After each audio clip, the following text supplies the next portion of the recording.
आपल्या पुढे आता एक काळ्या मर्दाचा सीन सादर करीत आहोत। जय श्री भगवान, जय श्री भगवान।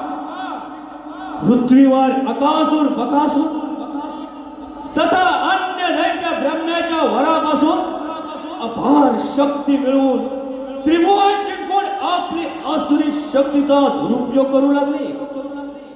ऋषी मुनी साधू संतांचे आश्रम उद्ध्वस्त करून मोकाट सुटलेल्या गजराजा प्रमाणे अरे जमीन दोस्त करू लागले आणि त्यांच्या आर्तकिंकाळा साऱ्या भूमंडळात घुमू लागल्या।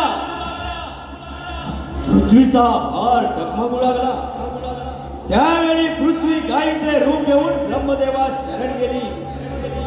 ब्रह्मदेव आणि सारे ऋषी शंभू महादेवाकडे गेले। महादेवाने सांगितले या समस्याचे हर वैकुंठ नारायण करती। तेव्हा सारे श्रीसागरी शेषशय्येवर विराजित होऊन श्री नारायणाने आपली व्यथा कथन केली। त्यावेळी सागरातून ध्वनी प्रगट झाला आणि ते म्हणाले, माझा कृष्ण अवतार वसुदेव देवकीच्या पोटी श्रावण मासी होणार आहे, तेव्हा तुम्ही निश्चिंत राहा।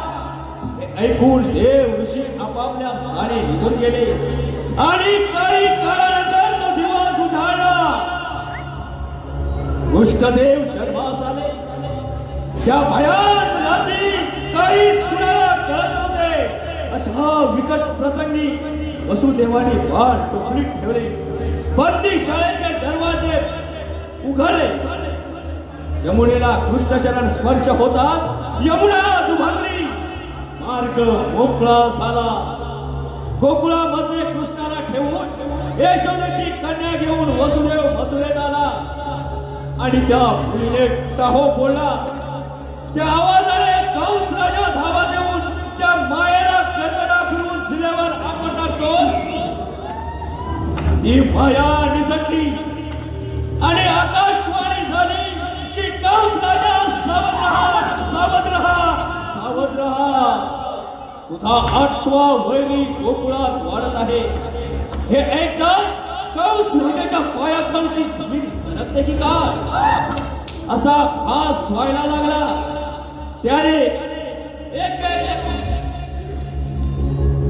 एक एक करून सारे दैत्य कृष्णाला मारण्यास पाठवले, पण त्या सर्वांना कृष्णाने यमसंधी धाडले। कृष्ण जसा वाढत होता तस तशा त्याच्या घोड्याही वाढत होत्या। एके दिवशी सोनमण्या बरोबर चेंडू फळीचा डाव खेळत असताना चेंडू यमुना माईच्या डोहात गेला आणि तो चेंडू आणण्यासाठी कृष्णाने डोहात उडी मारली। आणि पुढे पहा, तो सीन आपल्यापुढे सादर करीत आहोत। एक भयानक कालियानाग, एक भयानक कालियानाग, कालिया मर्ग।